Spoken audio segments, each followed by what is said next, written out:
मौत जैसी मामूली चीज से डरते हो, फिट्टे मुंह। अब सर जी, ये मजाक ना कीजिएगा जी दोबारा, इससे मेरी जान भी जा सकती है जी। हमने 7 समंदर पार जिंदगी गुजारी है, मौत से क्या डरना। जब जान जानी है तो किसी वक्त भी निकल सकती है। सर जी, आपसे एक बात पूछूं जी? पूछो।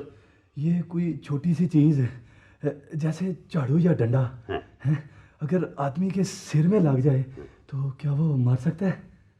कनपटी समझते हो? नहीं जी नहीं। कनपटी। अच्छा, ये हाँ समझता हूँ जी। अगर इंसान की कनपटी पर रुई का गोला या कोई टेबल टेनिस का बॉल भी लग जाए तो जान जा सकती।